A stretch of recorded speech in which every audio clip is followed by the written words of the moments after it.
So I'm guessing we don't need my snack and olives bit I was going to start the episode off with. Oh, you do the same disgusting thing Maya does and you eat olives regularly?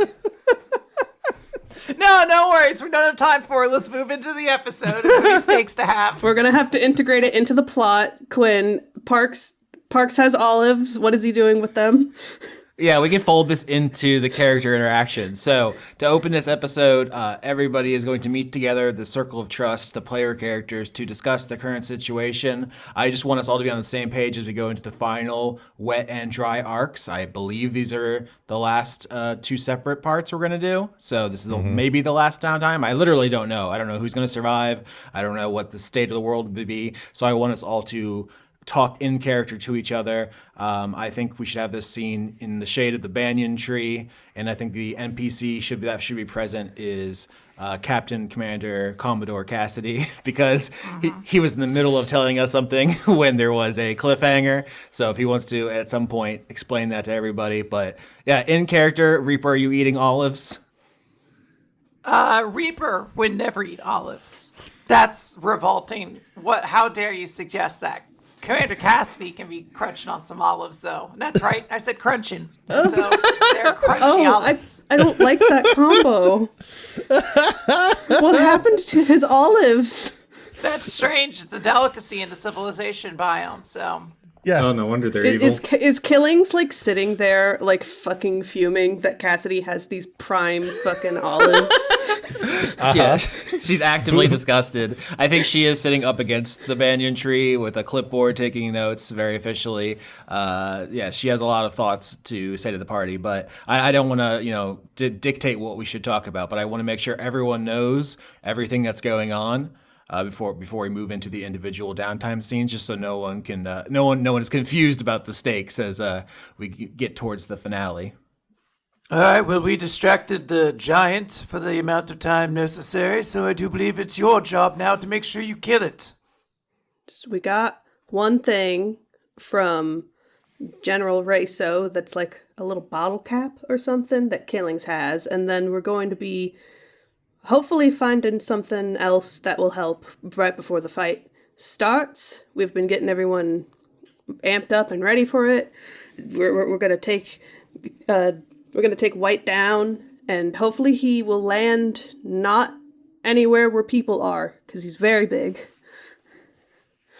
Yeah, Killings taps the war medal that looks like it's made out of bottle caps that she got during that last arc, and she starts taking notes on what everybody's contribution is, going around the ring. She's like, "Okay, boys, you contributed lightning rods. Thank you for that. Barbella, anything?"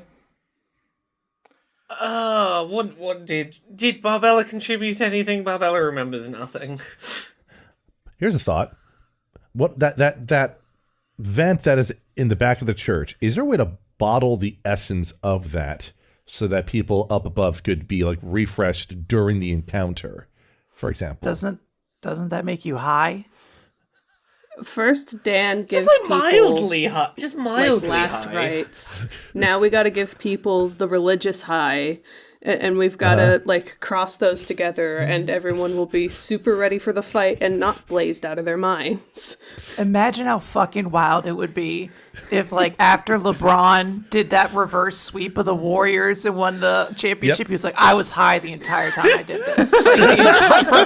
From game 1 till game 7, I was just blazed the entire time. When I did that chase down block, man, I had no idea where I was. I was time traveling in my mind there. Anyways, peace out, and then walks into a wall. Barbella's like, I don't know if this is helpful. A lot of religions have the big bell you ring at some point for the religion. I went and got some of the big rope. You can probably trip a big giant over with big rope. It's very big rope. Yeah, thank you, Barbella, for big rope. People are always saying, "We love your big ropes." Look, so we're going to Gilligan's Island. Stop! What do you want? I'm a religious figure. What do you want me to bring with me? of stopping Austin from saying everyone loves your big ropes. I'm currently the latest chapter of Chainsaw Man ended with a character getting a hand job, and now my entire Discord just keeps being like, you gotta give her a hand. She's really got a load on her plate. I can't. Sorry, yeah, we're dating this episode specifically to the hand job chapter as well. But no, Killings will write down the spell slot restoring event as Barbella's contribution. Stranger, you brewed a poison. Thank you for that. Also, and I got everyone high. Don't forget that. I was about to say, how long does it take for that to kick in? Because I did just do a heroic dose while everyone was talking about Barbella's thick ropes. I think the funny thing is that it probably should kick in the mid-sentence right there. Yeah. All right, Killing's fucking pupils dilate incredibly. Oh my god. Reaper is going to chime in and be like, but I was told I needed to be on the vanguard to help fight against the big giant. That's what your tree thing told me to do. Not the big one there, but the small one that exploded. Hialeah told you to do that? Then you do seem like you'd be helpful, like on the vanguard. You seem very tough, very capable. I'm the most powerful of us, so yes, it makes sense. You have killed billions. I'm sure he counts Yes. as like at least 1 billion, something to that effect. I mean, I've of course killed things far bigger all the time. I do it regularly. What are they keeping in the van that's so important we gotta guard it? Killing says, speaking of Hialeah, let's just say giant preparations are underway, big check mark. We have preparations to make for that vibe check. I know, Reaper, you have declined to participate. Sounds stupid. Yep. Lillian and Stranger, we have discussed our philosophies at length. Boyce and Barbella, any thoughts on the criteria for bringing back the dead? Any philosophical points of view you want to add to that conversation? I will say that Boyce has been fairly quiet this whole time for obvious reasons. So outside of like a few nods here and there, like if Boyce gets like asked the question, they will sort of like snap out of the, I wouldn't say like a trance, but just sort of their mind wandering, be like, I'm sorry, I don't know if I have like a cleanly defined heuristic or means of coming to a conclusion about who should be brought back or not. I haven't really thought too much about that process myself, so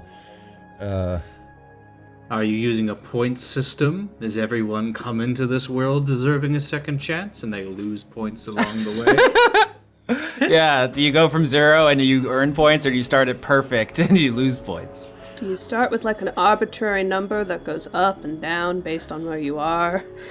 I would love to have had the chance to have a conversation with the Tree Pope about this, but as it stands, I do believe that the tree religion and my little fish snake religion are kind of the same religion, and I don't know exactly before going in what my answers are for those criteria, but I think the most respectful thing I can do to do a vibe check that's going to be honest to what the tree would want is to try and bring some of the snake experience to the vibe check and to trust my instinct that they are as alike as I think they are. It's fine if your answer changes after you do a vibe check. If anything, that'll be good data to see how experiencing it alters your perception of the task. I just would like, clean data for that analysis. Can I put you down as looking for riddles yet to solve? Is that fair? Is if the story of Hialeah is already solved, then you have no interest in it, and if she still has mysteries to unlock, that is more aligning with your riddle snake, if I may interpret your answer somewhat? I think the vibe check itself is a riddle. And I hope that by going in to do the vibe check, I find a satisfying answer. I was just going to say, I guess an important thing to, I guess, put on the record is how many of us would like to have ourselves vibe checked if we do not survive a vibe check ourselves. Killing makes a big note on her clipboard and says, as I have tried explaining to each of you separately, if you do not bring Hylia back, leadership of the religious institutions in Zolfo and Banyan Island will most likely fall to Bishop Bittercreek, who has a different political platform than Hylia. There are many differences, and we can talk about them. You can ask right now if you want, but a main one is that Hylia believes that vibe checkers should be vibe checked, that we should all be part of this beautiful cycle, and Bishop Bittercreek thinks that is corruption and self-indulgence, and that we should try to keep the resurrection queue as short as possible to give it to as many deserving recipients as possible. So, if that is a factor in your decision, that's how those platforms stand. Now, when you say deserving, does he have any criteria you know of for what deserving means? Because I think that's a little unfair to like even decide deserving like before a vibe check can even get started. Next he's gonna want to, I don't know, start charging people, but who would ever think of that? Well, I assume you're joking, Lillian. Of course, the Church of the Riddlefish has instituted a fee for putting something into the queue, but to answer your more immediate question, deserving is decided by the vibe checkers, which is why I started this conversation by asking Boyce and Barbella if they had a starting point for determining that. No, Bishop Bittercreek is not a vibe checker and does not get a say. So it's going to be up to the people I am speaking to right now who get to decide those kind of things. But before we say any more about that, Cassidy, you were telling us about the banyan tree and perhaps it being haunted by the spirit of President Slater. He's an extremely powerful sun elf that Hylia gave her life to stop because she glimpsed a fraction of his mere power. Can you elaborate for everyone what you were referring to? I believe so. I should tell you. When I was inside of the president, I saw there was no sickness.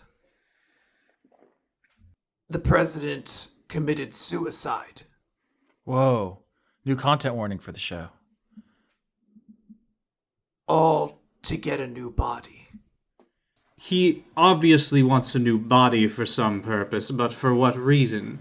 Is he escaping some, I don't know, deal with the devil contingent upon his death? Some roundabout way of becoming a lich? If only it were so intricate of a plan. The president, as I discovered doing my own vibe check,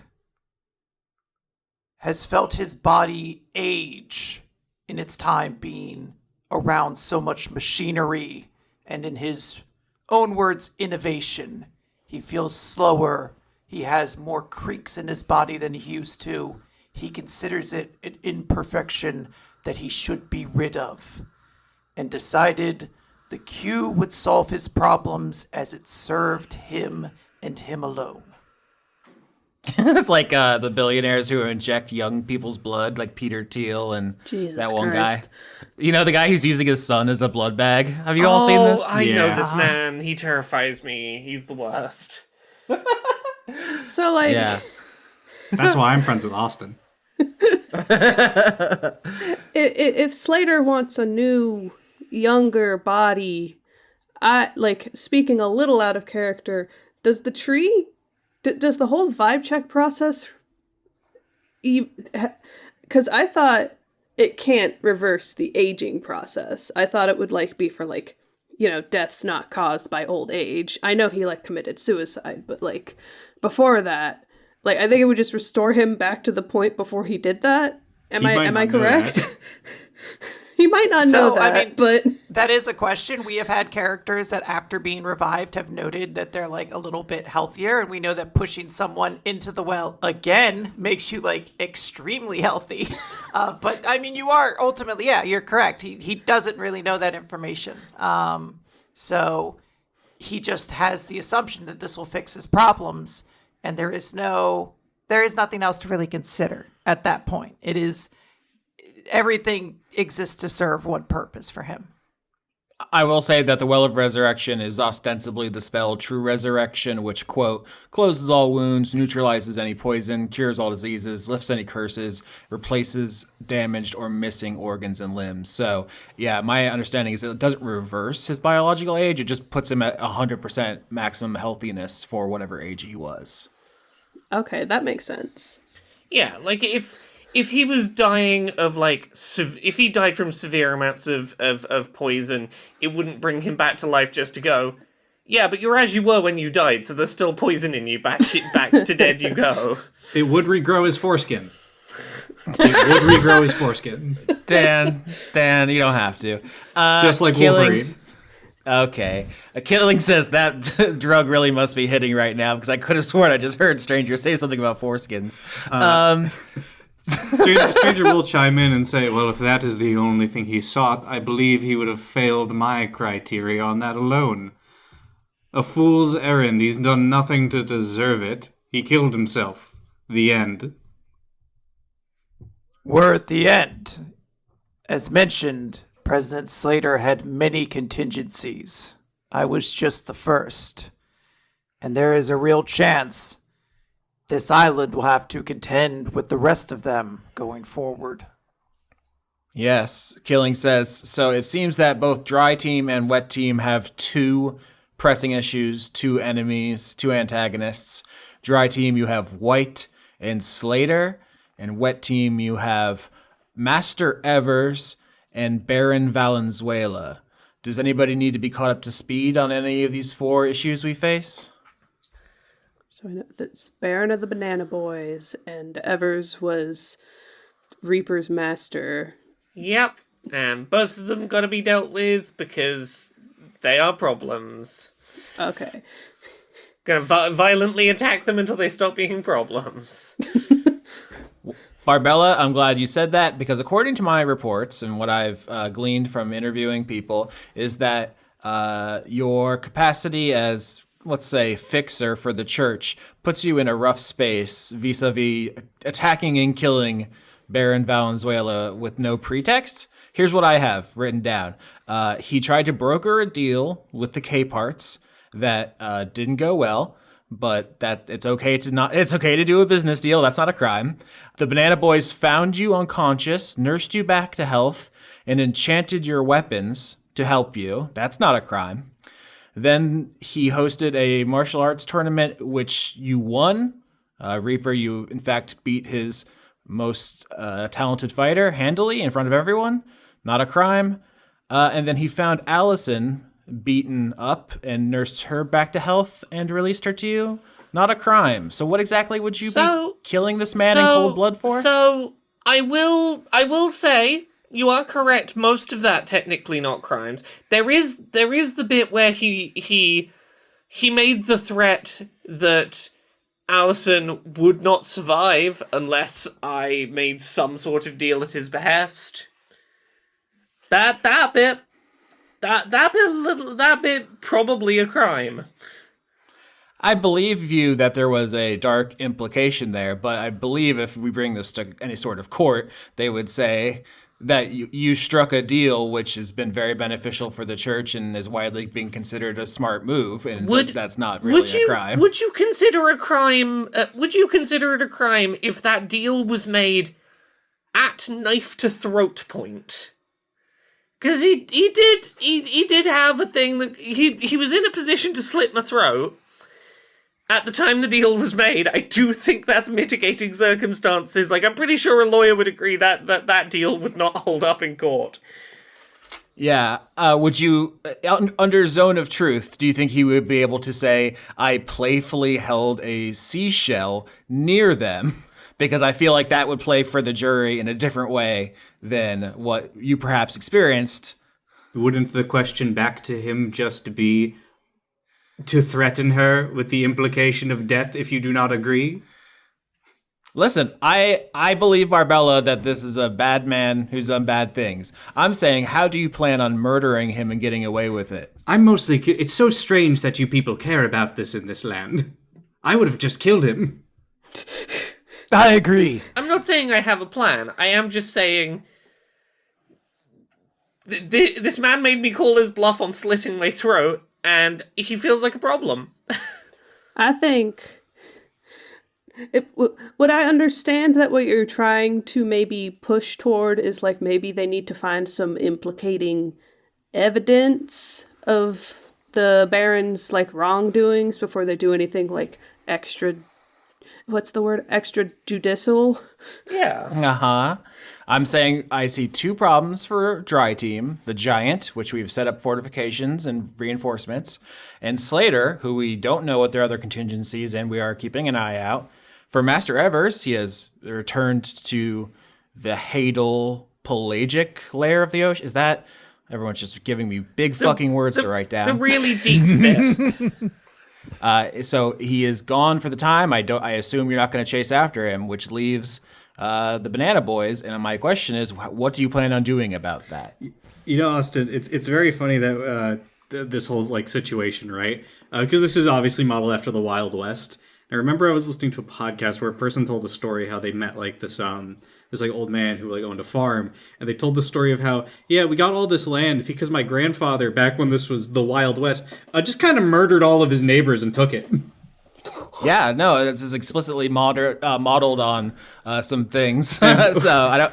What Stranger will say is simply, why do you care? It's not like he came here and took control of the land under any sort of law. He was just powerful enough to do it.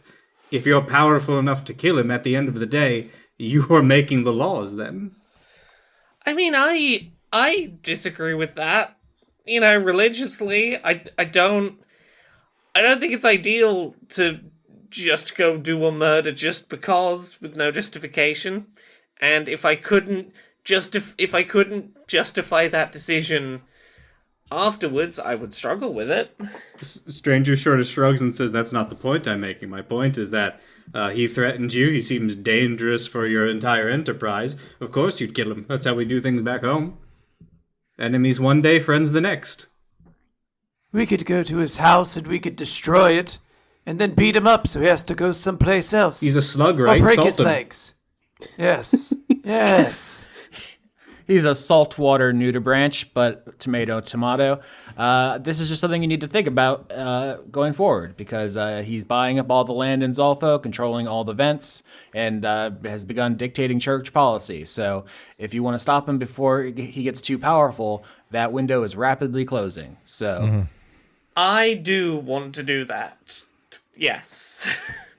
Well, make sure you're busy being all of us, that you all up here get your shit together. Because it won't really matter what fat load of good we do down there if there's a giant sea dickhead destroying everything up on the surface. I don't want your stupid tree raining down into my cool ocean. Oh, is it your ocean now, Reaper? You would say If I'm in it. Okay. The stranger swirls his jars of poison and goes, don't worry, we'll deal with him. Just we're doing everything we can to make sure that this guy's not a problem anymore once we take him down. All right. Well, I do have a 4:00 meeting that I need to get to. So if anybody has any other questions, comments, or digressions, now's the time. Yes, I've seen your doggy photo shoot schedule. Jericho's so cute today. He's having a great fur day. I think he's getting into the last rites. Just I do have a question. How is Jericho? Beautiful, precious, a sweet angel, a beautiful baby. Oh, beautiful. Commander Cassidy is going to raise his hand and say, I will rest here along the tree, if that's okay. Who asked you? Lillian really stabbed me. So kind of still recovering from that. Good shot, though. Really. Thank you. You were on point with that. I think that's the first time I've ever landed a hit on anyone with just my normal, like, not magically enhanced sword. If I were you, I'd retire with that as my accomplishment, because there's only down to go from there. Now, get up. We need you to start a navy. We have 3 ships, right? The ship you came on, the ship Harvest came in on, and I think we have Harvest half an just elf ship. swam here, didn't he? No, Harvest took a ship. Okay. He bullied okay. a bunch of other people off of a ship. Okay. I thought I remembered him swimming here, but that could just be me trying to remember a month ago. Yeah, he came here alone, but he didn't come on a ship. Okay. And we have a heavily damaged elf navy vessel, so up and at him, mister. Fucking bleeding stab wound or no bleeding stab wound. You're in charge of our armed forces. We should at least get someone on healing that stab wound faster. Now, it builds character. You know, if we have even if it's a damaged Navy ship vessel, that's probably got cannons on it, right? I think it has some, yeah. Could the stranger will suggest, could we maybe just take all of the munitions and detonate it under him? I will say that the white planning is that's the next dry arc, so let's not get too much more. Okay, of that. never mind. That's the next episode, folks. Yes. Yeah. Does anybody else have any other questions about the stakes before we move into the downtime episode or scenes? Fuck. Let me think. Do I have any more questions about the stakes? Oh, I want to be very clear, because obviously I'm going to survive this fight with your stupid giant. He's probably not even that strong. I'll make sure afterwards that all of you are able to do your vibe check unimposed, but I want to make it very clear I won't be wearing this stupid uniform I keep seeing around. That's a non-starter. In fact, I want to destroy a couple uniforms while I'm doing guard duty. That's like a rider to my contract. That's fine. Needles keeps destroying hers whenever she wears them. What if we give you a different rank and you can have a different uniform? You just need to be in uniform for optics. It doesn't matter what kind. No, it eats shit. Okay. I thought... I guess we don't have any sort of rules about talking back to people in the organization. Circle of trust, not circle of friends, dipshit. Okay. Feisty today. Reaper's character development has exclusively been with the underwater team. It's like, get back to me when you lose your friends, and then we'll see who's coolest. Rides off on a motorcycle. Yeah, understandable, but that's really... Reaper's whole thing is rolling intimidation on everyone they meet, and yeah, they haven't shared much screen time with Killings, so I do like the idea. You're just in her face immediately. Do you want me to roll an intimidation to see how scary I am? Yes. Go yes. for it. Yes.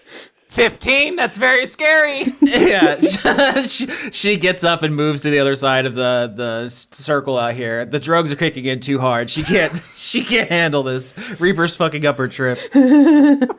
Get scared. Get scared. Get scared. Well, it's like Reaper's just standing on whatever she was like standing on top of, and now she just feels very confident with this like extra. Like in my mind, she walked up to do this, so now she's just enjoying like this extra little height she has. You know what? Actually, I'm gonna make a Constitution saving throw because of these drugs, these last rites that Stranger made. I'm just curious because it's possible that this could do something to break down her tremendously vile ego. Let me see what her Constitution score is. Just 2. So I'm just gonna roll. Let's see if Killings has some sort of life-altering trip here. 7. That's not good. I think she probably has a bad time. She lays down. She starts taking off clothing. Before she goes to lay down, Stranger puts his one hand on her shoulder and goes, "Remember, you're going to be like this forever." That's the good news. That's the good news. This Lillian's is terminal. just like, okay, I think maybe we need to break off the circle of trust for now so that I want to cast darkness on top of Miss Killings. And silence. Please don't let me become Italian. Too late, Mario. Reaper doesn't have a locker to shove Killings in, so she's making the locker. It's me, Killings.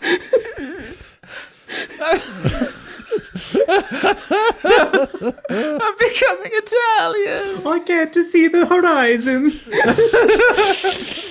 Eternity spreads out before me. Ironically, there's no one on this island with like a bad Italian accent, so I don't even know where she got it from. No, becoming Italian is just now a euphemism in our culture for dying because of Hylia. Hylia had it written down somewhere. Killings read it. It was like, that would never happen to me. Miss me with that shit. I will never become Italian.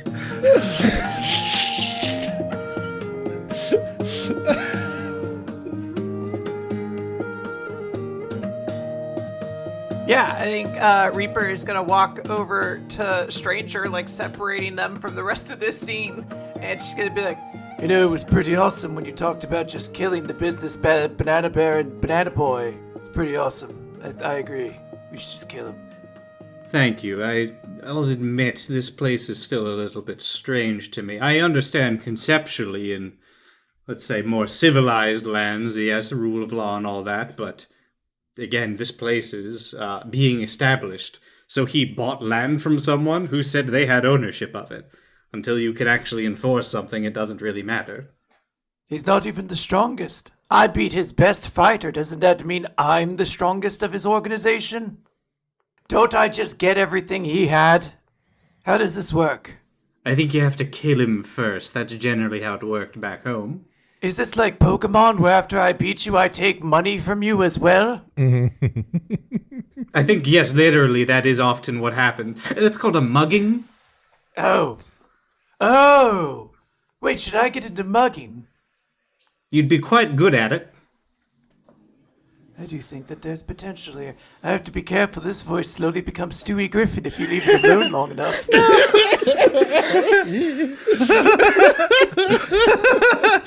Stranger is going to look at Reaper and go, so I hear your master has returned. I thought you were planning to kill them. Has that not come to pass? Reaper is going to kind of act really cool and confident.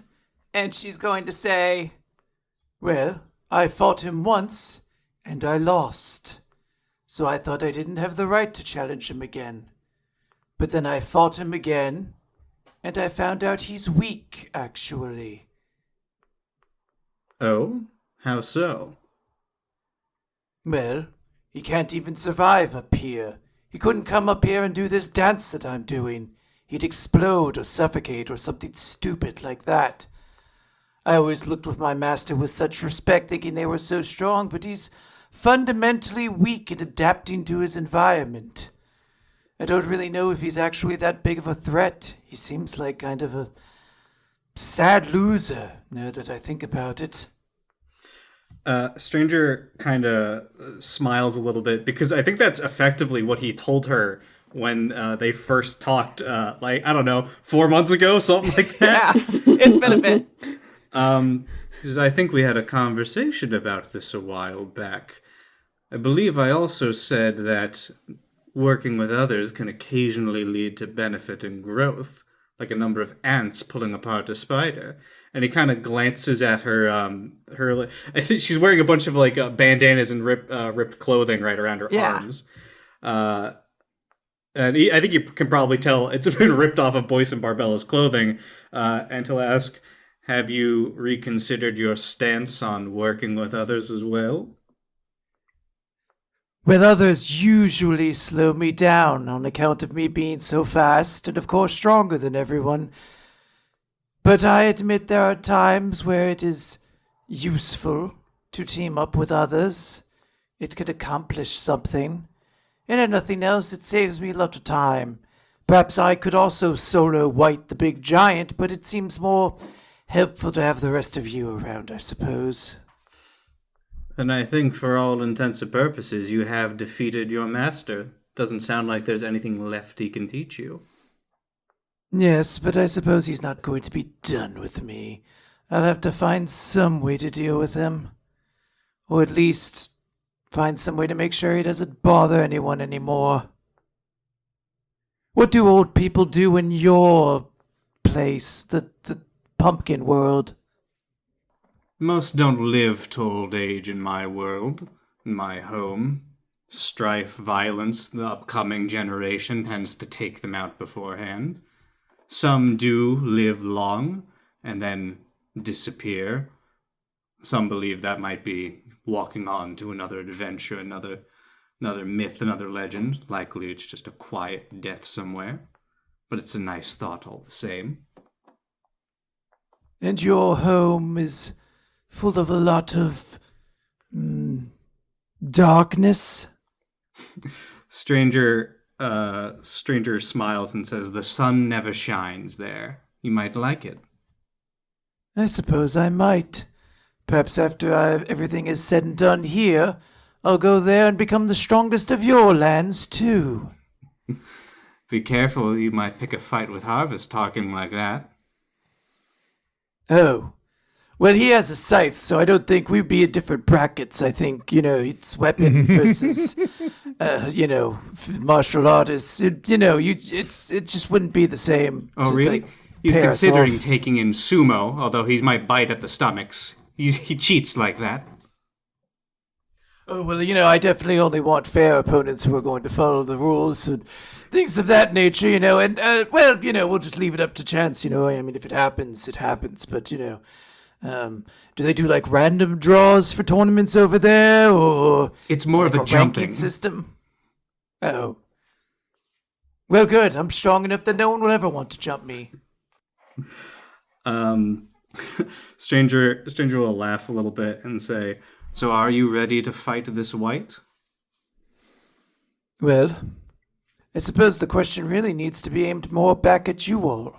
I'm going to be fighting white, but from what I understand, it's going to be less of a fight and more about surviving and distracting him as long as possible. You're going to be the ones that are going to need to actually deal with the guy. Stranger nods and says, "Yes, I'm actually quite excited, I must admit. I think in a way, this might mean as much to me as it did to you to confront your master." Oh, really? How so? You've never met this thing before, really? As I've said, my people tend to not survive till old age. But we do have stories. Stories of powerful harvest kin, myths of creatures in the dark, their actions, their deeds, told across campfires to muling children across the land.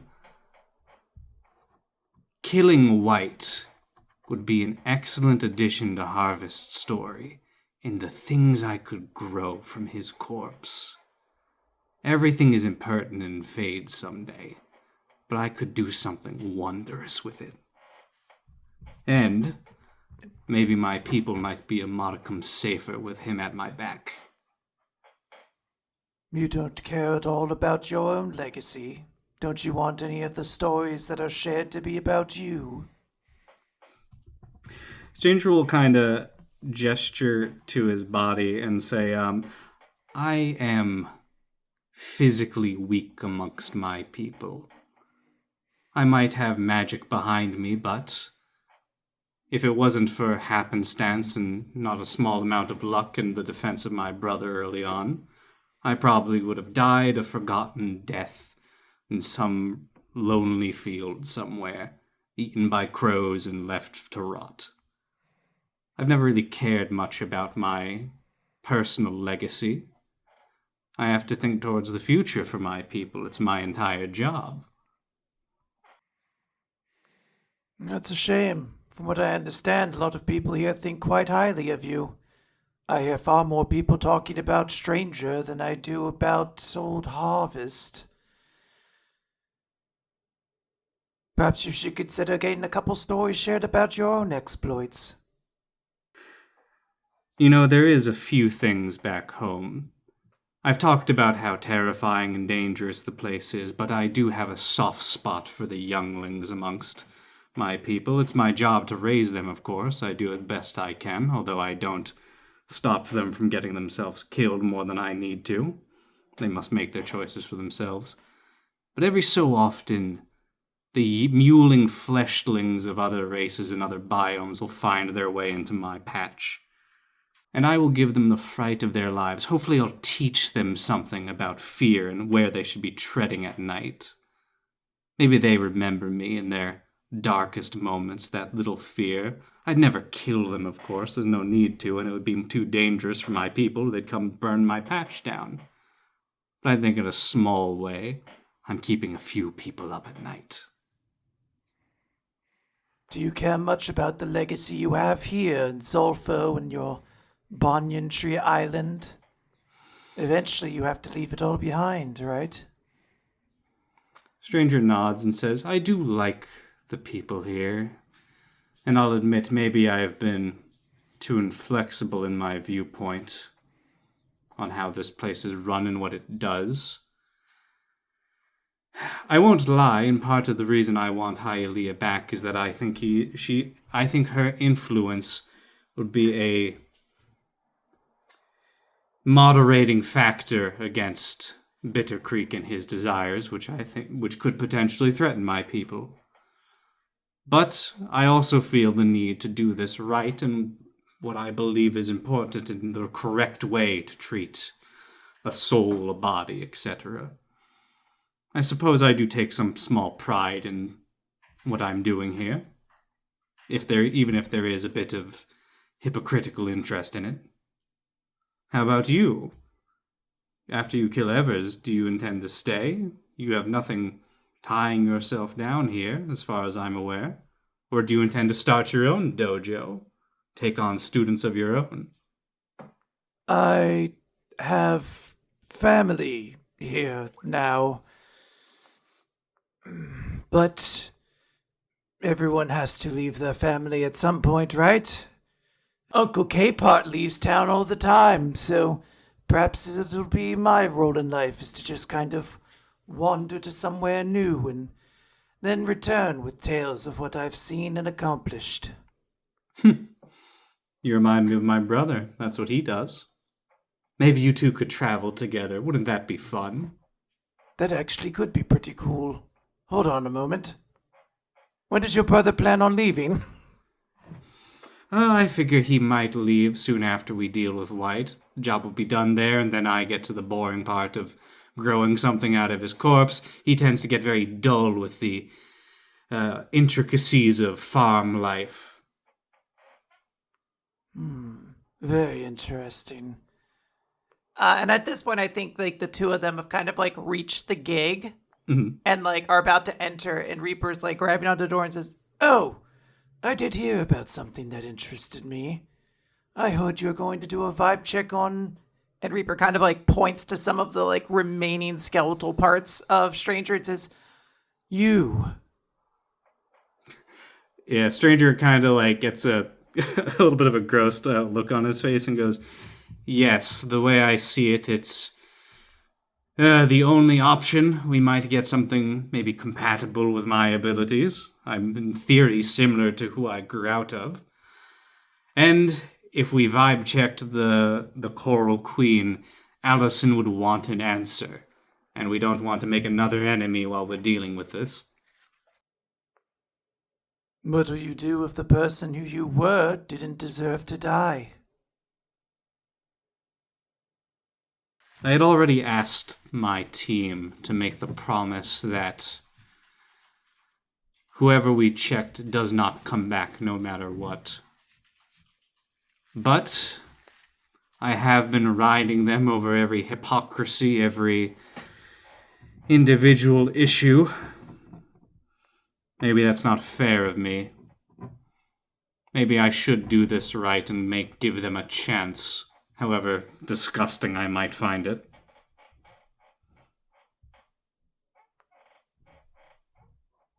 It'll be very interesting to see what you do. Hopefully he's a loser. Didn't even kill billions. What an idiot. I wouldn't even want to know him. I'd be embarrassed to know that person. Yeah, I'd be ashamed to have grown from him. I mean, I would just rip that body out and put a new one in. That sounds like dead weight to be getting rid of. You know, they do that back home for me. Is that like plastic surgery for you people? Getting a new nose job is just ripping out your old intestines and putting new ones in. Kind of, yes. There's a wonderful surgeon back home, always swapping out parts. Every time they get beholder eyes in, the fear ray goes out instantly. You can never get them. You always have to pre-order them. It's a giant pain. I don't know if you want to keep going on this scene. That almost felt like a fun way to like end that moment. It's like this random off-topic thought, but we can't keep going. If you want something else to end it with, Austin. I want you to tell me what being a level 9 monk does. Yeah. No. I was waiting for like when we say, "Hey, what did you get for your level ups?" I forgot we did that. Oh, Quinn, how could you forget that? Level 9 monk, not really that interesting. Proficiency score goes up for everybody. I get another key point, and then I basically get an increased. Basically, I can run across water now, which doesn't work because I'm an underwater character, but I can also run along walls. So there's that. Which also But I doesn't can come into swim, play because you're so, like, underwater. yeah, it's kind of two abilities that don't really do much when you're an underwater character. That's true. It's just run all the way up to the top of the gig, so you can just dive bomb into the water, make the biggest belly flop. Yeah, and on my side, I'm a level 9 druid, which mostly means I get a 5th level spell. I've rearranged all of my spells for the sole purpose of killing the white man. There's your episode title, Austin. Don't tell me what to do, Dan. Well, then there's your episode title. Don't tell me what to do, Dan. I've prepared 2 5th level spells depending on how this fight goes. Either Storm, Wrath of Nature, or Contagion, depending on how sideways this whole situation ends up. But more importantly, I'm a level 9 druid, and the entire reason I built this character in the first place came up. I can now turn into a giant scorpion, and the entire reason Stranger is a character that turns into different pumpkin-shaped monsters is that when we were building this, the character sheets for this season, I saw a cool pumpkin scorpion piece of art. So now I can do that. Hooray for me.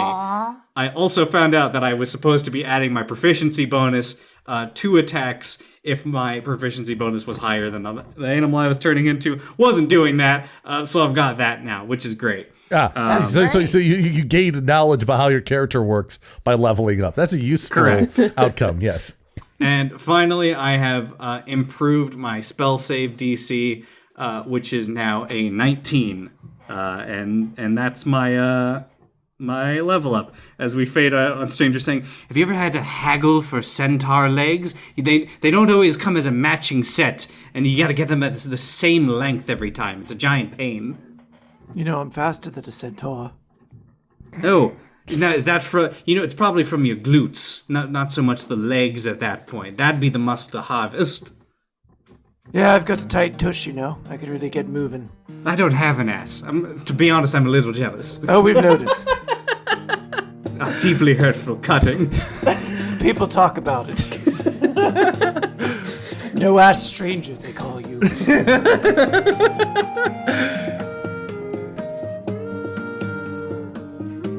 All right, so eventually Miss Killings recovers from her bad trip, retires not to her own room in the gig, but to Hialeah's room, where she has set up an office and where she has sent word for Barbella to join her for a little business meeting.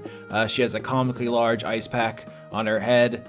She seems kind of unhappy, but she is a level 9 warlock. The important things are she got higher level spell slots. I took Hold Monster.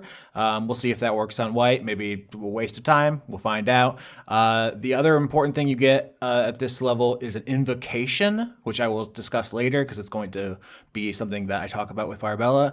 And also I took a feat, which is funny. This is, I think, the first time anyone has taken a feat like this in the history of Dice Funk. Usually we all just accept whatever armor our class comes with because it's not really worth investing in all this. But after getting her ass beat in the war biome, I think AJ Killings decided it was not smart to go into Dungeons and Dragons combat wearing a sports jacket. She had a truly embarrassing AC. So I took Moderately Armored, which is a very basic bitch thing, which just lets me have slightly higher AC. I still think it's lower than Boyce's wizard AC is going to be because you're going to use mage armor.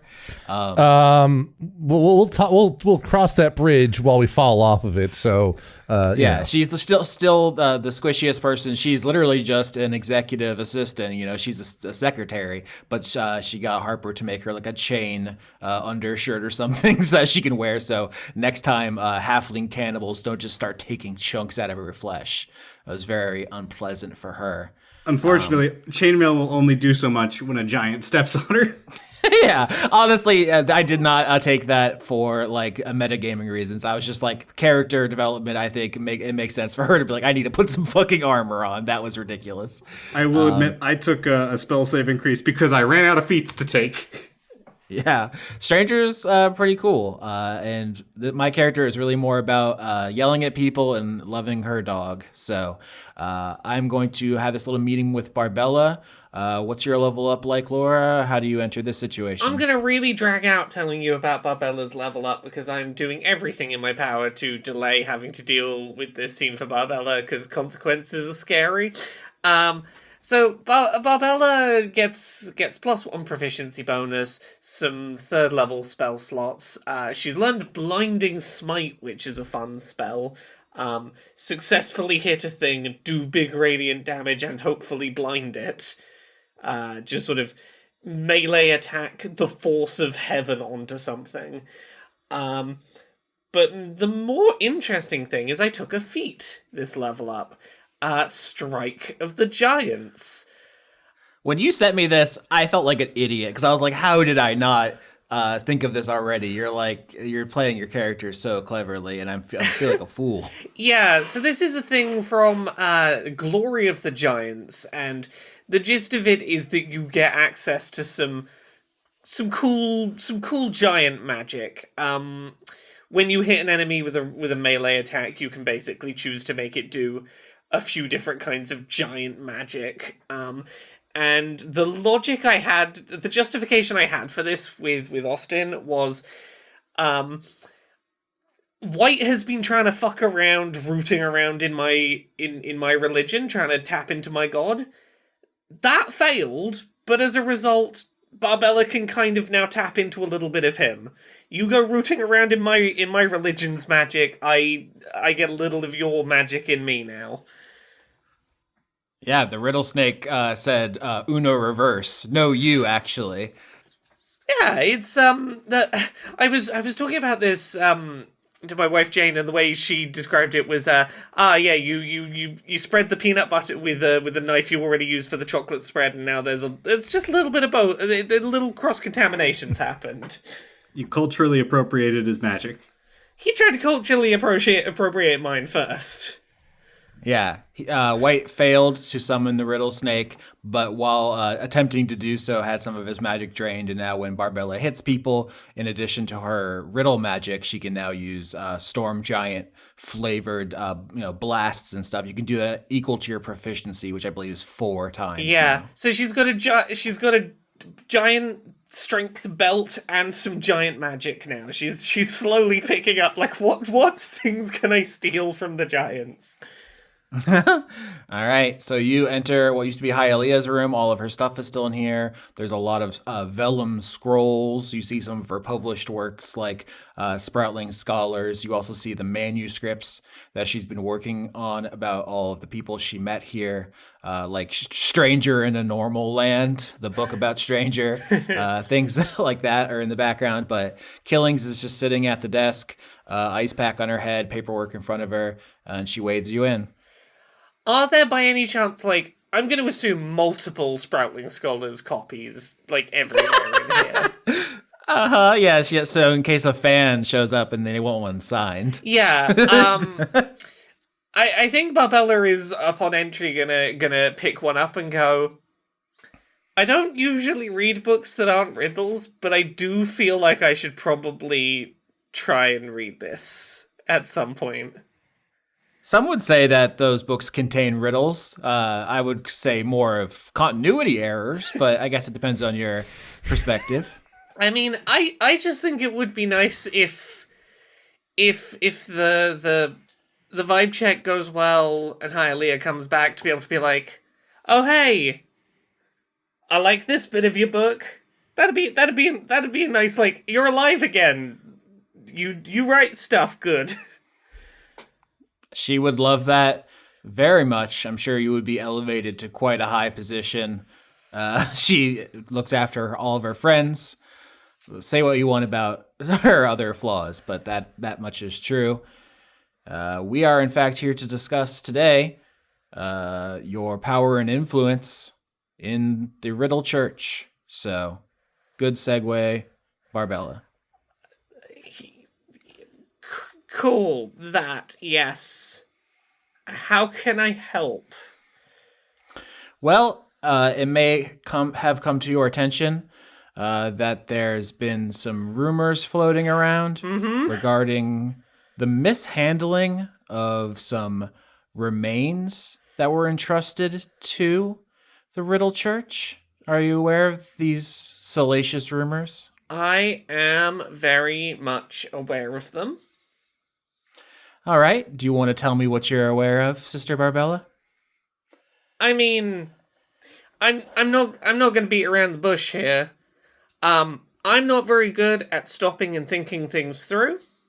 And in an attempt to protect the land down below under the water, I made an impulsive choice involving taking a portion of a body part that I made a logical set of thoughts about which would be the least impactful and the most it would sort itself out over time. But that was a thing that I did that had consequences that I have not fixed yet. To be clear, I'm not here to judge you. I'm just here to solve the situation. I couldn't care less what you're doing with all the bones and organs in the vault, you know? Okay, that is... Touch them all for all I care. Okay, that is a relief. I'm gonna be honest, I assumed this was the meeting where I get stripped of all, religious influence and, have to go live in the woods forever as a hermit. So this is doing better than I feared. Well, what we do is going to be up to you. I will say, if you care about my personal feelings, I would say that this scandal most likely outweighs the benefit of providing that devil liver to the cephalids. Their military assistance helped us repel the Coral Kingdom, and their magical assistance allows Reaper to wield the roiling shadow magic that she does so well. So, seems like a pretty fair trade. But as you can imagine, it's not great for the church to be thought of as mishandling remains. It's not good for public relations. So Yep. I've laid out some strategies we can use to deal with it. I'm also open to any feedback you have. Can anybody turn that candle down? It's very bright and my head is pounding. I'm suddenly looking through my character sheets for anything that can turn down candlelight, because Barbella's gut instinct is just put the flame out entirely and be like, there you go, it's dimmer. Actually, do you have the spell thaumaturgy? I don't know. I'm aware thaumaturgy exists. I have create or destroy water. I can create water. Would putting a fog cloud around it, just a little fog cloud, dim the light a little, like putting a lampshade on a lamp? Yeah, I think fog is one of the classic things to blot out light. That's nautical to me. We're in downtime, so this doesn't count for usage. I make a tiny little fog cloud around the candle. Oh, thank you, Barb. May I call you Barb? Oh, Bella. Bella's better. You're trying to help me out of my own impulsive fuck ups. You can call me whatever you want. Ooh, that's a lot of power, Bella. So I'll cut right to the chase. We're both very busy women. The news, the rumors, I guess you've confirmed them. The facts have made their way to the devil who brought those remains to Banyan Island, and they do want something to be done about it. Devil Society, I can tell you more if you'd like. I'm a tiefling. My parents are fiends, but put simply, Devil's culture largely runs on the concept of equivalent exchange. So you cut a piece off of a liver, defiling their loved one, and they're willing to drop any issues with our organization if you respond in kind. Would they like a piece of my liver? Yes, the original offer the devil made was for you to have your liver removed without anesthetics. I, of course, took the liberty of negotiating that down to roughly 49% of your liver, while healing magic does allow you to not feel that. I hope that was okay. I took the liberty there. Oh. No, that's super okay. That's way less bad than I thought. I'd have given the magic people that wanted liver mine if that had been an option at the time.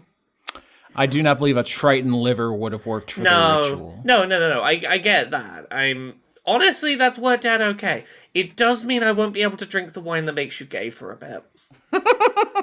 Oh no, you'll have to be straight for a little bit. No, I will be my current level of gay for a bit. I just won't get any gayer for a while. Because gayness is a spectrum, and so there is technically the one person who is gayest, and the more wine that makes you gay you drink, the gayer you get. Yeah, Yes. it's performance enhancing gay.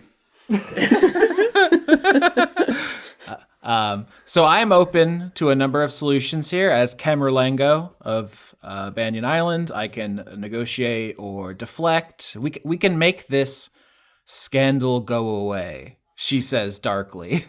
But if you are willing to have your liver ripped out of your body to repay this devil, we can just do that. I guess that's a lot easier than my dark machinations. I mean, I'm just really glad that the body part that I took was something that grows back over time.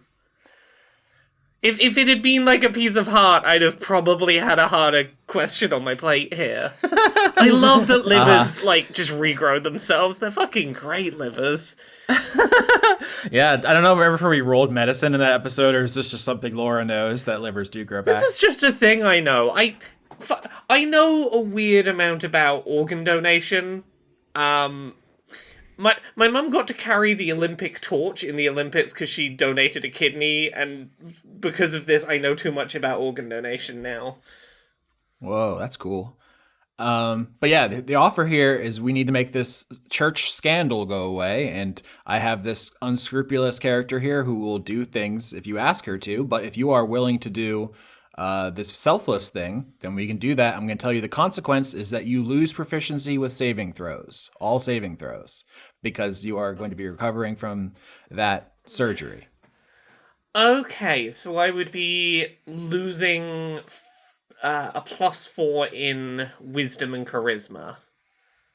That is the case. Yep, for the rest of the campaign, most likely. If this was earlier, it would just be one arc, but this should be the last arc. But I would be keeping my proficiency in skills. Correct. Okay. And you maintain the buff that you get from your paladin aura, so it's not as bad. You still have the whatever your charisma modifier is, I believe, on top of whatever your saves currently are. Yeah, so it'd be a +3 wisdom plus sorry, where am I? No, it'd be a 0 on wisdom, +3 charisma. +3 charisma is not bad still. I'm having the answer's going to be yes, but I'm just having a quick look to. Can Stranger perform the surgery? Actually, read my consequences. Yeah, I mean, we've established that's if anything for you to do on the island is that you help out with medical stuff. So unless there's a reason for that not to happen. Stranger's absolutely going to be like, do you want to keep this, or can I take this? No, the devil wants it, to be clear. Ah, damn, good liver. Uh-huh. Yeah. I've got Aura of Protection, so I can add a +3 to my my saving throws anyway, because I'm always within 10 feet of myself. Yeah, I think Barbella will take this consequence. All right. Killings takes the folder labeled "Scandal Cover Up" (parentheses dark shit) and summons a green warlock flame to erase the evidence of all of those dark plans. And brushes away the ash and says, "Can I ask why do that? I could have just had this man killed. Like, why are you letting him rip out your liver?" Because whether I made that choice for the right reasons or to try and help the people of this community, whatever my justification, I chose to do it. And, I knew at the time I did it that it wasn't the right thing to do. Like, I'm in a world in which I hadn't been caught, maybe it would have faded away in my mind, but having it face to face here, the idea that someone else would have to die to cover up my having fucked up,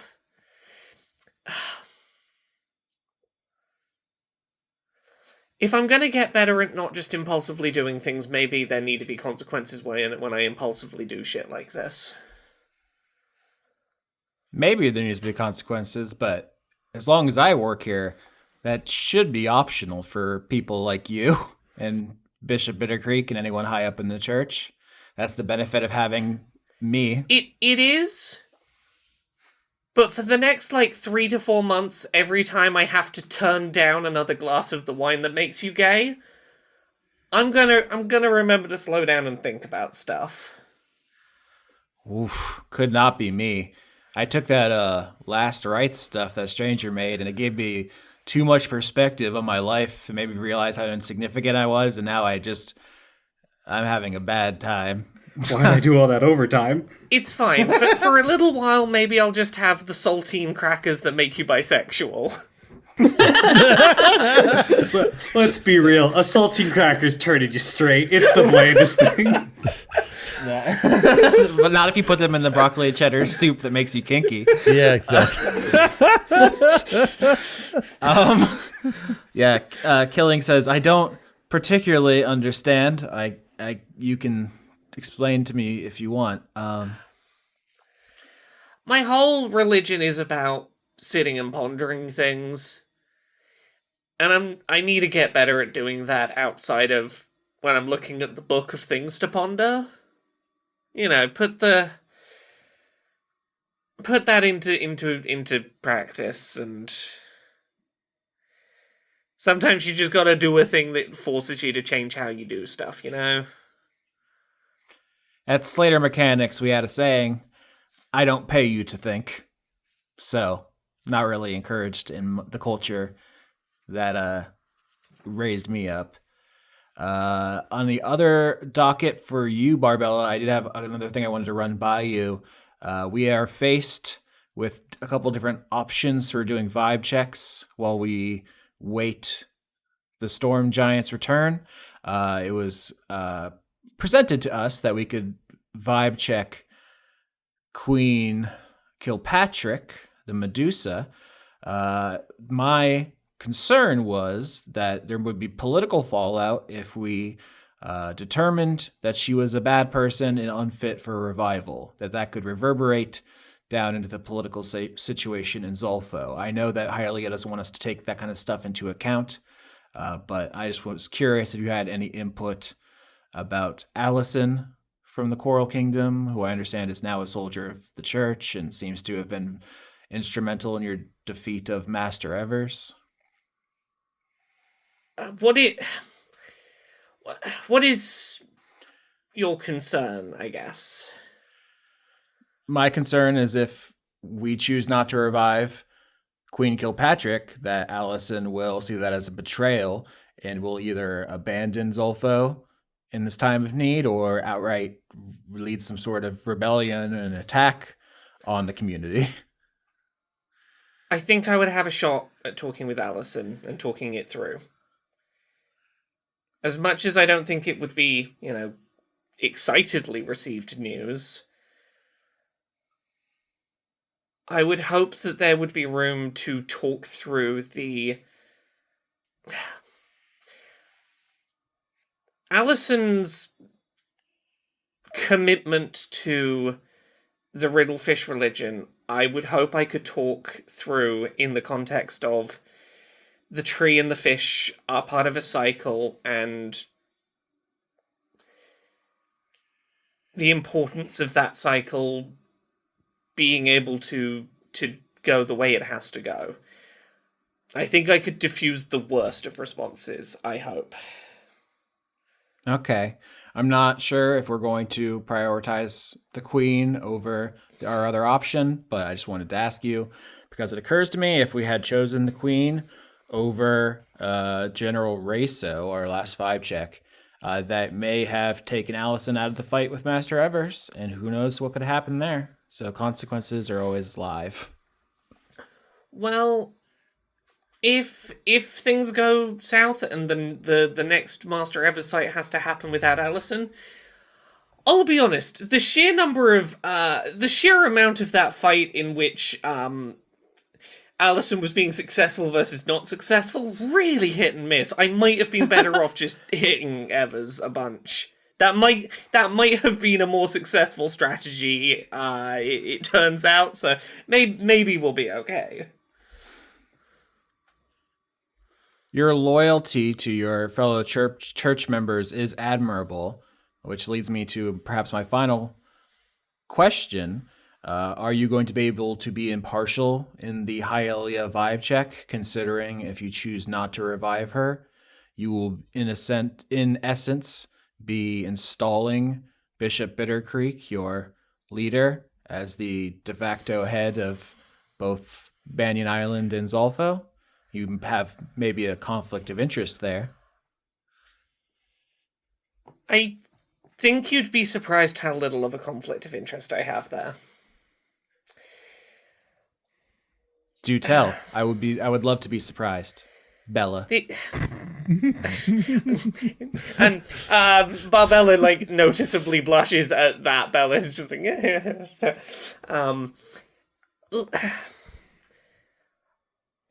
the more I've been thinking about it recently, the more I am coming to the conclusion that it is important that there be 2 sides to this cycle of religion, that there be advocacy specifically for the needs of both the tree and the riddlefish, and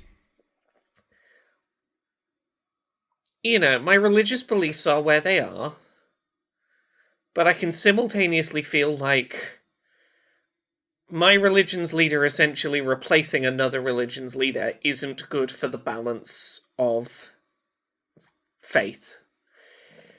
I certainly am not going to go into a vibe check for Hylia looking for excuses to deny revival on the grounds of wanting Bitter Creek to have sole religious control.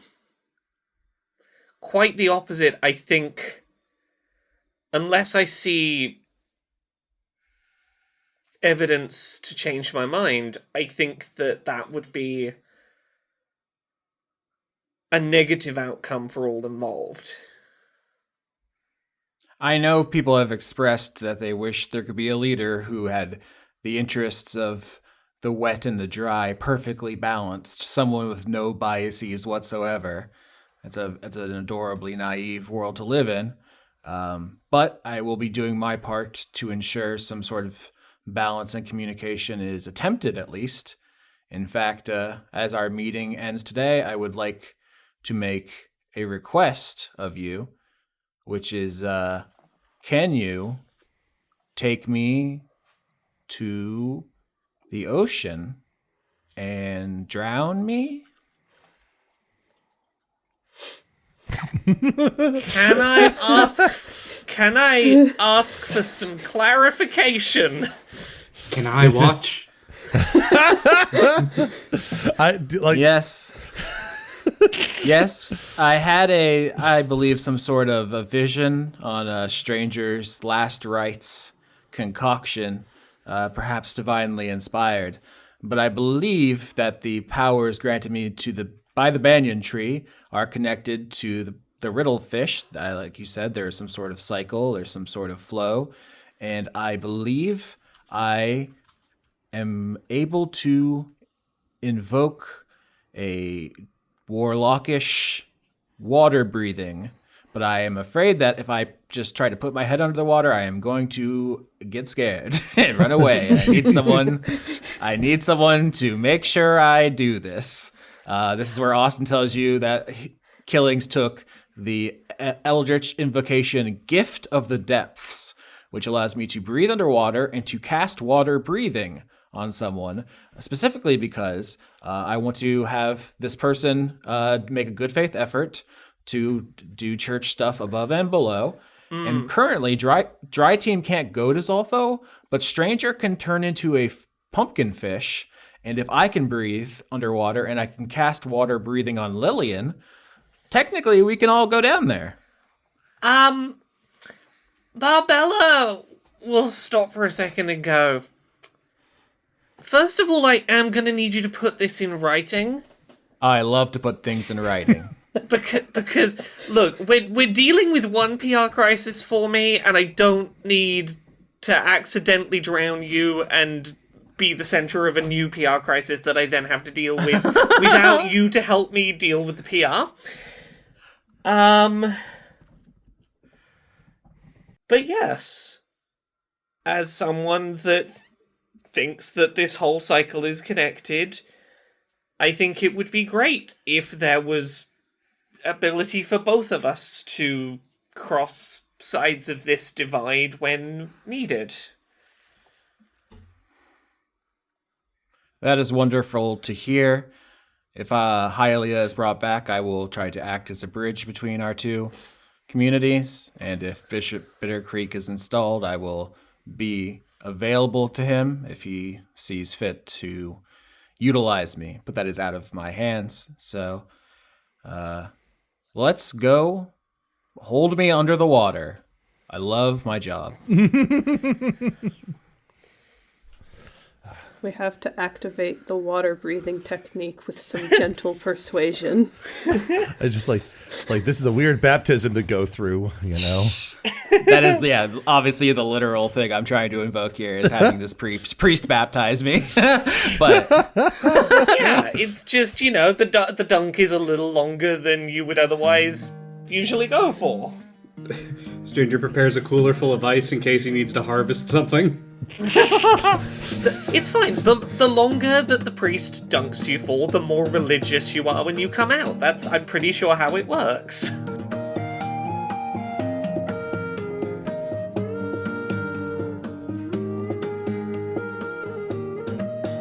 Yeah, I think definitely Lillian's by coincidence fair also heading toward the bar because Fair back hurts a lot, and trying to help but not really succeeding with Miss Killings' very bad trip was just kind of exhausting. So now Faye kind of just wants a drink. Sure. All right, but I think before we can do that, we can take care of our level ups first. So let's just go ahead and start with that there. So Boyce is now a level 9 wizard. Oddly he lost a feat while leveling up. That is a weird thing for a wizard to do. I'm not sure why that would have happened.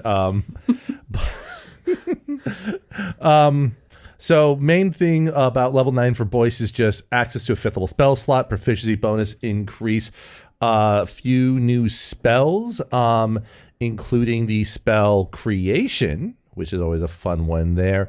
And the other one I grabbed just because of some of the stakes that might be happening here is telepathic bond, which allows a connection to be formed with a bunch of people to speak telepathically, irrespective of distance. Not irrespective of planes, though, but irrespective of distance.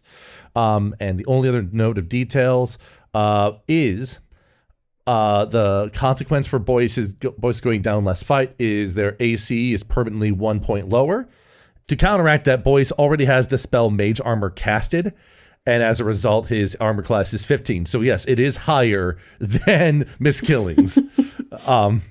And the last detail is that their Arcane Grimoire is now a +3 Arcane Grimoire. So their spell attack is +12 and their save DC is 20. So Yeah, so with the level 9 level up for Lillian, I got also access to 5th level spells. I added the spell Mass Cure Wounds because I thought that would be helpful for like a big survival fight that we're getting prepared for real soon.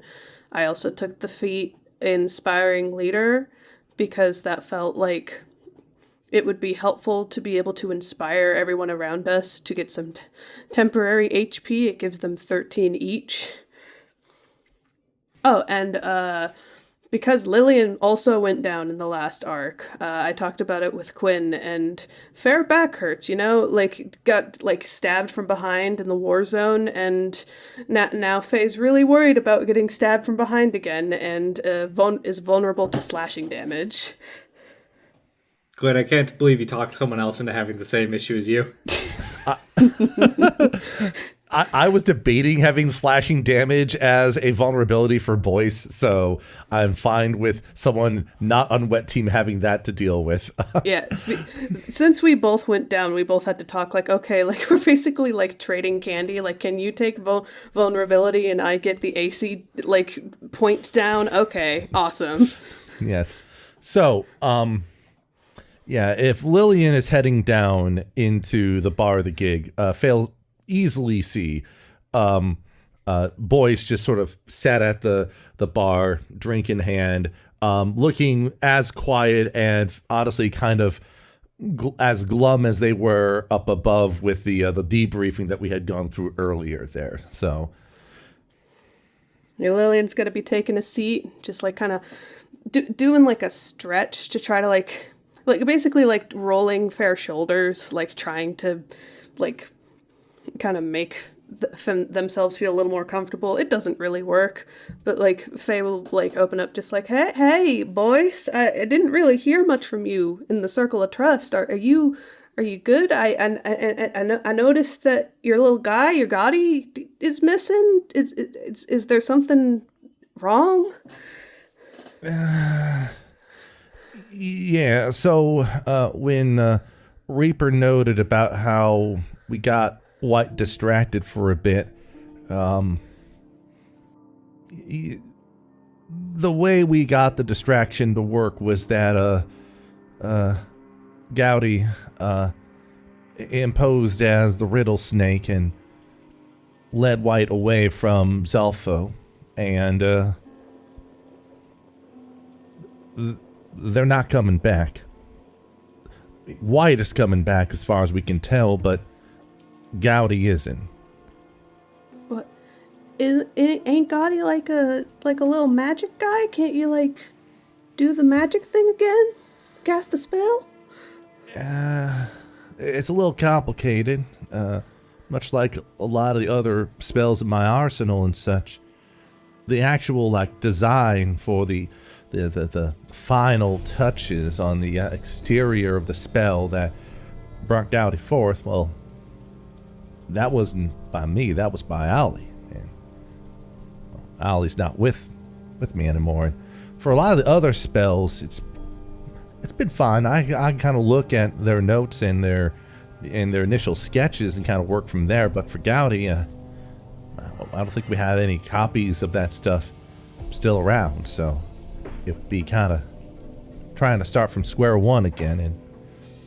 And I was the one that basically got lost in the trees, and Ollie was the one that could see the entire forest. And right now I'm kind of lost in it. So yeah, so Gowdy is gone. Lillian's going to like tentatively like put a hand on Boyce's shoulder, just like I didn't realize. I'm so sorry. Yeah, I didn't want to bring it up earlier. I didn't want to linger on it too much, but what brings you down here, Lillian? It's kind of rare for you to be, down in the water hole, as it were. Oh, well, with the vibe checking and, like, getting ready for White to come here, I've been thinking a lot about, like, what I'm doing here at the gig, I guess. Because I came here to bring back my best friend Needles, and now she's back, and that's good, and I've been doing what I think of as doing more good for people to bring back their loved ones. But there's been so many complications, and during the last one, we talked afterward, and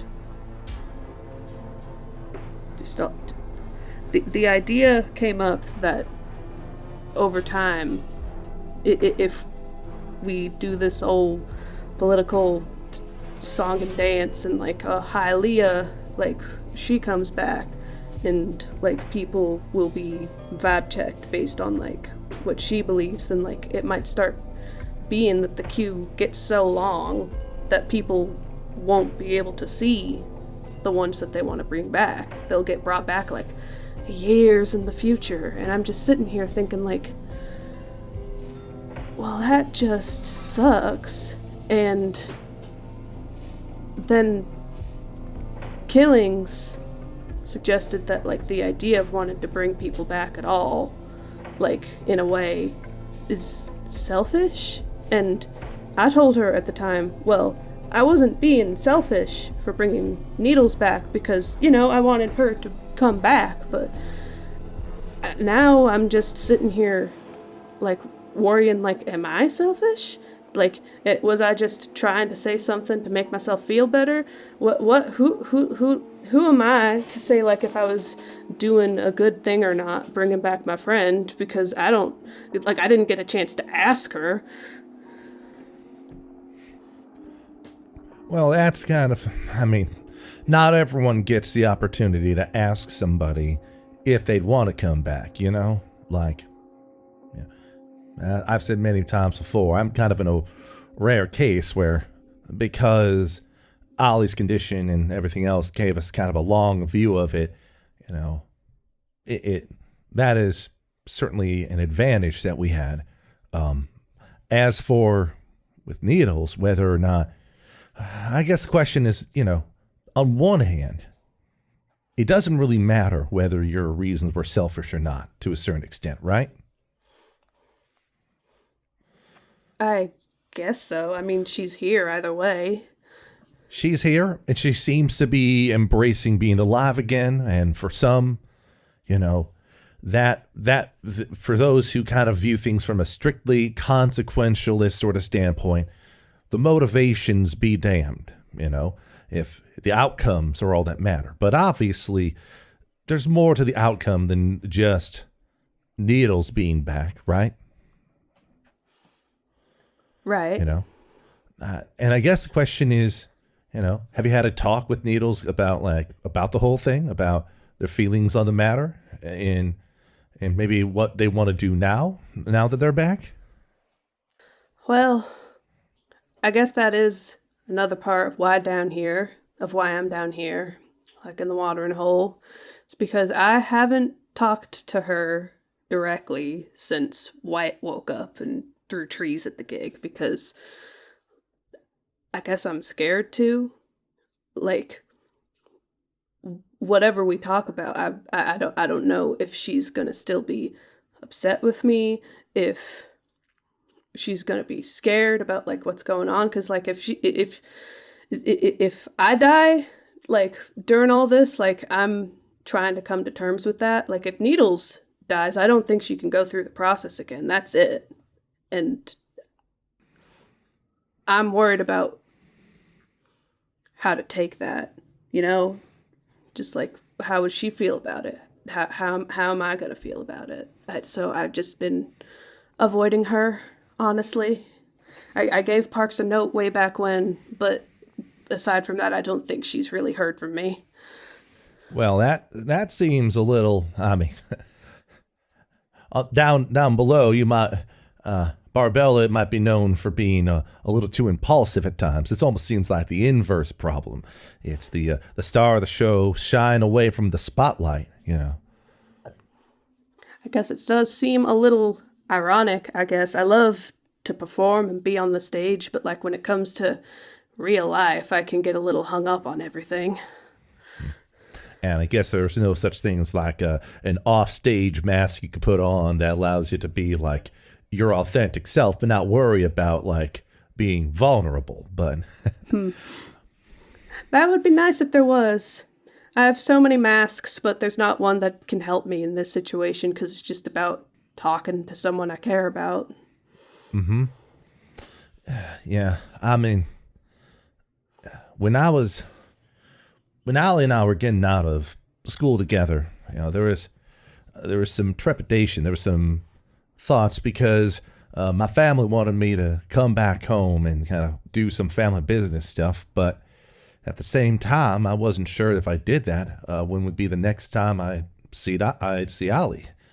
And so, in the coming days leading up to that opportunity, we just sort of decided that we're just going to run away together up here. And, that's sort of like, maybe that was a bit headstrong and brash. I don't think we even had any plans about like where we'd live or how we'd make do and everything else. But, that's a decade separated from that choice. I could hardly imagine being any other way. But, sometimes you just gotta, slow as I might be to making certain decisions, there's times where you have to be, quick on the draw in order to avoid the greater regret. There's making a choice and then seeing that it doesn't pan out well, and then there's never making a choice and never knowing if it would pan out well. And that latter one can probably hang on you for quite a while. Lillian's like thoughtfully like nodding at you, and then I think Faye is going to like take a sip of whatever gay wine Faye has and like ask like, you talk ever since I got here, like, and I was like waiting for Needles to come back, you were like one of the first people I really got to get talking to, and you've mentioned Ollie a lot, and I've been wondering, what was Ollie like what kind of person was he? Because I know that he was a wizard, an architect like you, if I understand right, but like it seems like you had a lot of affection for him, and I'm just kind of curious. I've been thinking about it since I've been thinking about my own affections recently, and you seem so sure about it whenever you talk about him. Well, my surety about Ollie's current status is only a byproduct of Ollie's own surety of his own destiny. But it's hard for me to like articulate all the things about it. Honestly, it'd be easier to just show you, but that would involve, having you come over to my place over in Zolfo. It's not that long of a walk. It's just a little damp, to say the least. Yeah, that's the whole trouble, ain't it? I've always wanted to visit Zolfo, but the whole asphyxiation thing. It's like, Miss Kelly just like slams it through the ceiling and just like... Yeah, like Barbella and Achilles coming up through the moon pool. Yeah. Like soaked to the bone, and spitting goldfish into someone's martini as she walks up. Barbella in the background just goes, "Don't worry, everyone, it was consensual." I don't think the goldfish asked to be there.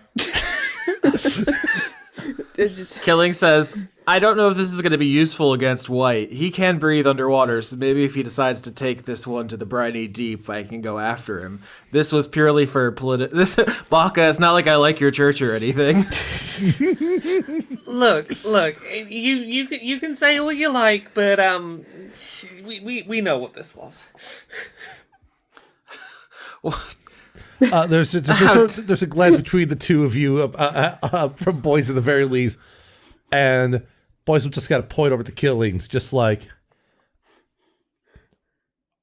So you were just okay in there, just now. okay. I mean, my ears popped, and I had a note in my pocket, which is ruined. But besides that, I guess. I see. Aren't your suits dry clean only? No, I had to get special suits because Hylia kept eating them. Boyce of will course you employ did. prestidigitation to dry Miss Killen's clothes off at least. Oh, that is very helpful. Why do we even have a laundry if you could do that at will? Because I'm in Zolfo and I don't work in the laundry room. Anyways, Bella, you're gonna let this wizard talk to me like this? I could have done the thing. Barbella casts create and destroy water twice in order to re-soak Killings and then dry Killings off. Thank you, Bella. I don't owe you anything, wizard. Just leaning toward, like whispering to Boyce, just when has she called her Bella? I'm not sure. It must be one of those weird things that folks like her gets up to. Is this that disgusting courtship thing you people do?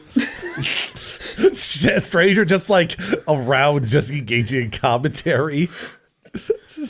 Yeah. Killings hates everyone except for dogs and powerful women. Oh, okay. I understand completely. We can relate on this front. Thank you. I understand. Continue. Her only weaknesses whatsoever. I will read you Gift of the Depths from Xanathar's Guide to Everything. You can breathe underwater and gain a swimming speed equal to your walking speed. You can cast water breathing without expending a spell slot. You regain the ability to do so when you finish a long rest. Water breathing. You grant up to 10 creatures the ability to breathe underwater for 24 hours. So. Yep. Honestly, some people like to reflavor it so it's more like air bubble from Spelljammer, but I think we can kind of go either way there. So, yes, if that is presented as an option, Boyce will just sort of look at Lillian almost with a little shrug, being like, well, sometimes opportunity just presents itself, doesn't it? Field trip.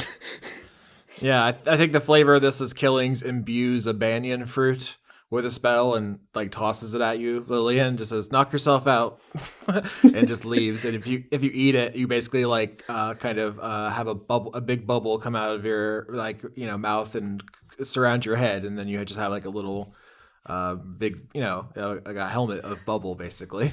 I think Stranger and Reaper were hanging out in the bar, planning her vacation to Stranger's home. And he's going to quietly say to Reaper, I could cast water breathing at any time. I haven't been doing it because I don't trust what these people would do if I wasn't here. I'll be honest, I really don't want most of you to be able to go under the water, so this is a problem I'm going to have to nip in the bud. Fair enough.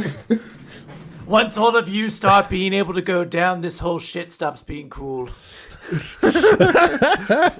A water hipster. Yeah, everyone forgets Stranger has spell slots because you only ever do the animal style. So the fun part about druids is that yes, I do the short rest allow me to wild shape a lot, but also most druid stuff is like create difficult terrain. Guess what we don't use? A grid. But yeah, I think Lillian will be like, well, if the opportunity presents itself, I guess it might be good to get ourselves out of the bar, at least. Don't want to wallow too much in here. All right. So after paying the tab, or I don't know, just stiffing the bartender, that's not what they would do. Boys would not stiff the bartender, but after closing up tabs and such, Boyce and Lillian will just make their way over to Boyce's place within Zalfo, giving Lillian an opportunity to kind of just see the architecture and such around the town and such on the way over there. I'm trying to think of anything that would have been cute to add in, but I think it's most of the details we added during the World's Fair are of note. But I think Lillian is probably just going to be asking, did you build that one? Did you build that one? How about that one? Supposed to be like, yeah, that one. Yeah, that one. Yeah, not that one. That was just a ship that kind of crashed in here. But all right. nothing too wild here. It's still been a pretty rough time trying to get all the materials needed to finish the rest of Zalfo, but in any case, here we are. As Boyce points over to like a fairly modest house. On the outside, there's like a sign that has like a Ollie X Boyce, kind of like Ollie Cross Boyce, kind of like Ollie Cross Boyce designs and stuff like that. It's like it has almost like a little shop of sorts. And upon opening the door and leading Lillian in, I think the number one thing Lillian's going to be seeing, I think, if you want to do a perception check, I guess, but I don't think you need to roll in any particular amount to see. I guess you want to see how much details you can. Go ahead and roll if you'd like, but... Okay. Let's do some fun little perception check. Let's see if that... 24. I see many things. Yeah, so the perception check was for a different reason. Earlier on, Lillian made the assertion that Ollie was a wizard. That perception check is so high that would say that you not only notice all the stuff that kind of hanging on the walls and set around, like you see drawings, paintings effectively, like little models and such, sculptures and the like, kind of all over the place. And you realize that maybe Ollie wasn't a wizard, but maybe they were like a bard, like a college of something bard, because there's definitely way more artistry here than you might have expected. Oh, so he was into the arts. Okay. That was Ollie, all right. Boy sort of like pats his hand on a wall next to like one of the particular drawings. It's just like, for example, this right here is how the school ended up being. And if you do this, Boy sort of takes the corner of the page, pulls it up. And it's almost like you then see the underlying skeleton underneath, the underlying structure. So it's almost like a 2-layer sort of schematic drawing in that respect. But yeah, we ended up in the same few classes because there was overlap between Ollie's disciplines in visual arts and mine in architecture. And once we ended up being in a few classes together, it just kind of snowballed from there. Oh, that's very lovely. It's nice to hear that you guys just met by chance like that. Mm-hmm. I mean, one would say that almost everything kind of happens by chance to some degree, even if we try to make it the way we want. I mean, heck, it just even being out here, the opportunity was chance, but us, having the drive to run on out here was certainly just our ambition to spend time. But yeah, Ollie spent a lot of their time just making things look gorgeous, beautiful, aesthetically pleasing, whatever you want to call it. And then I would just look at what he would make and then try to figure out how would it work on the inside. And here's another one. Boyce points out to another sort of like drawing of something, and it basically looks like a really lavish sort of fireball. And then as Boyce kind of peels the top layer there underneath, you kind of see what looks to be just like a bunch of writing underneath, almost figure out like, here's the schematic of how a fireball spell would work. As he sort of just motions around. Yeah. So, this is sort of kind of how I kind of keep myself recalling everything that Ollie has done for me. And, well, then there's this one here. And Boyce then points to rendering of himself, Ollie, and then what looks to be Gowdy kind of surrounding the both of them. So that was one that we had made shortly after we made Gowdy. So it's like you kind of have all these pieces of him and Gowdy now around in your house. Mm-hmm. It's one of the ways I've been, keeping him alive in my own mind while I try to finish the rest of our plans. That's very sweet. I'd always kind of wondered about, like, the details, but like first we just met, maybe I didn't want to ask because it seemed like a bit of a rough topic, and then I just got busy with the vibe checking and stuff. So it's good to be able to visit finally, Zolfo, and your place, and I think it's given me some perspective. I'm still scared of going to talk to Needles, and I'm scared of what's gonna happen, like during the white fight, like who's gonna live and die, and are we gonna be able to take him down? But like, Well, I wouldn't say it's not good to be worrying about both of those things. So maybe before the whole white thing happens, find a chance to, I don't know, have a heart and heart with Needles, because if she is as important to you as you say, maybe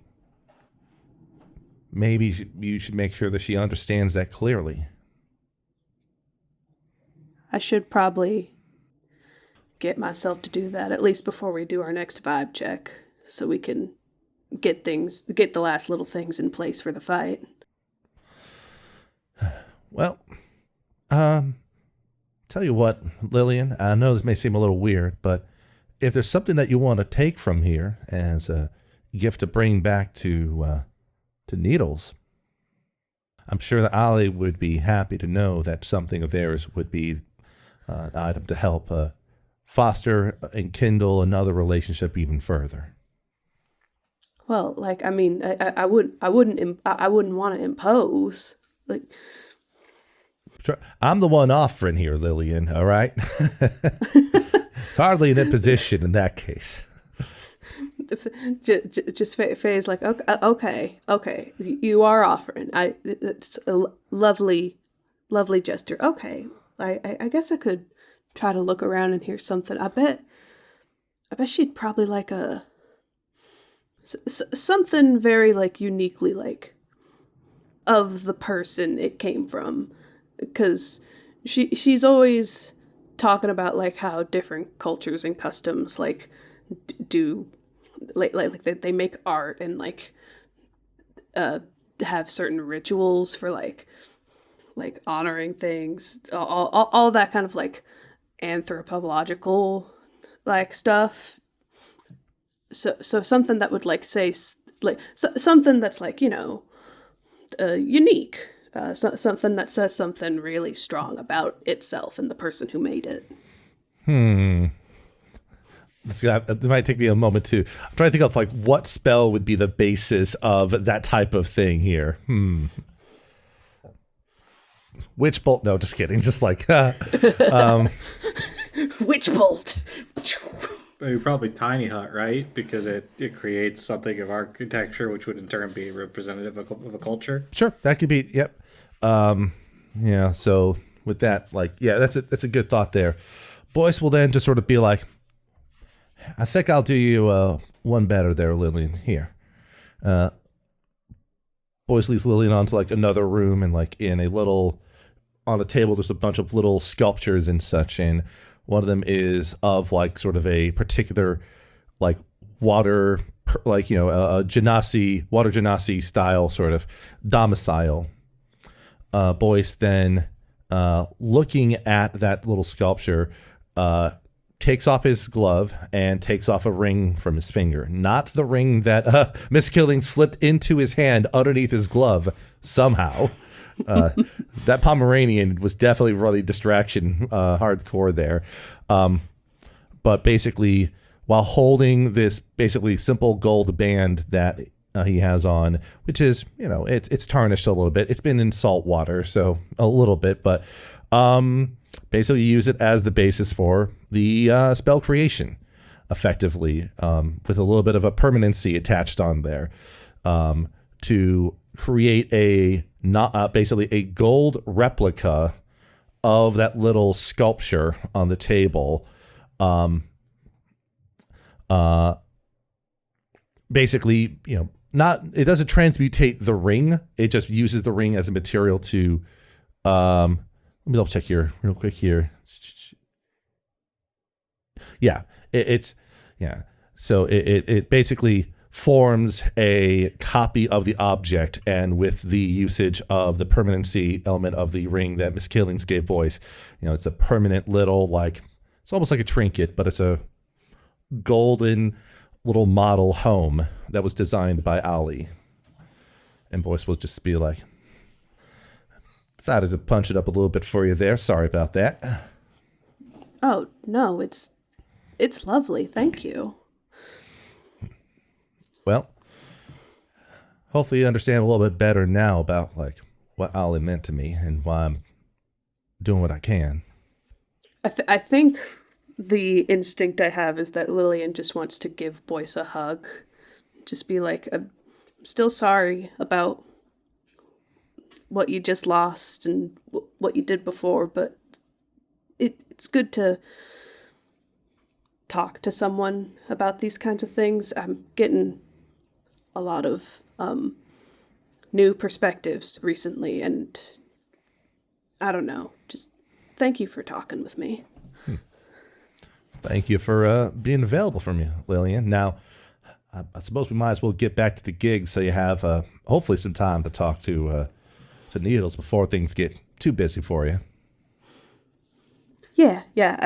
We should be getting back there. I should talk to her and hopefully get some things sorted out before I gotta get working. I one particular time I can imagine that you walking back to the gig and the entire island just explodes on the way over. It's just like, never mind then. Damn. Just worst timing. Well, let's go get an ice cream instead. Anyways. But, let's get an ice cream, champ. In the background, Barbella is looking through the menu for substitutes for the wine that makes you gay, and she has settled on the tacos that make you sapphic. That's maybe a loophole. It's so close, though. It's like you're trying some grapefruit flavored things while you're on SSRIs, and it's like, come on. Are you quite sure these do give terrible indigestion? Look, the tacos that make you sapphic are a little more, like, specific than not everyone is going to get the desired result out of the tacos that make you sapphic, but in this case, they'll do the trick.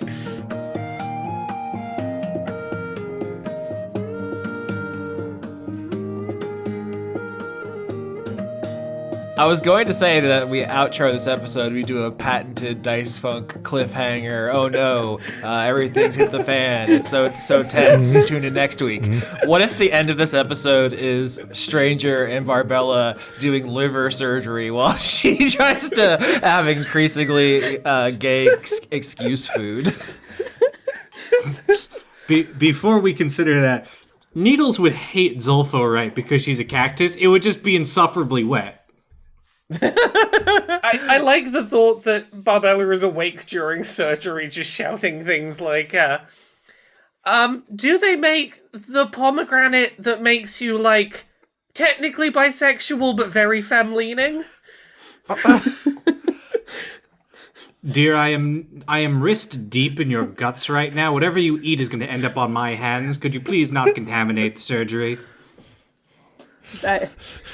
Not in the surgery room, but I'd like to say I think Needles is like the kind of person who would take the discomfort in order to, like, get a book on sale. Like, it's like the only copy of this book around is down in Zolfo for one day only. Can Reaper be running along the walls of the operating room? Like, she can't use his ability in the ocean, so she makes use of it when she's on land. She's doing the sonic spin dash noise as you run up the walls and she's ceiling. providing moral support. Just like, you just hear it, like, from every angle, but just, like, real quick, like, looking good, Reaper. Looking good, stranger. You're really going in faster. Make sure you don't miss that spot. Stranger, like, holds out a hand and says scalpel, and Reaper throws him a shuriken. This is cooler. Use that. Reaper, you'll back me up on this. There's got to be, like, peach sorbet that makes you love women more than you already do or something, right? I mean, Does it all alcohol make you gayer? Is that not how it works for everybody? I think you're getting gallstones. You're gonna have to cut down into cholesterol. You want me to get this out of here while I'm in here? Sure. Have it. I'll trust your judgment. Clear up in there as you will. Can you add spikes while you're in there? Like big, just jutting spikes. It will make you look cooler. It'll give you like a distinct silhouette. I think I saw, what was it, urchin spikes from the Coral Queen? I could put those in there. That's the ticket. Pop them on the outside. They'll be more aesthetic if they're not near my vital organs. Give you some cool, like, spike shoulders, but they're not shoulder pads, they're just your shoulders. Oh, while we're in there, can we take Barbella's skull out and make a ring out of it for me? Okay, we're done inside of me now, thank you. Should I roll medicine for this? What happens if you botch? Oh, Barbella dies on the operating table, oh no. I'm just gonna click the button. I can't see what I rolled. 16. 16. That's a good. That's good. You did not kill Barbella on You the did not spot. commit medical malpractice, you know. Yeah, Fucking wild if you had. Barbella's last words weren't waffling on about peach sorbet that makes you love women. It's cool. Now, I will admit, I got a bit lost. I think your lungs are in there backwards, but it's probably fine.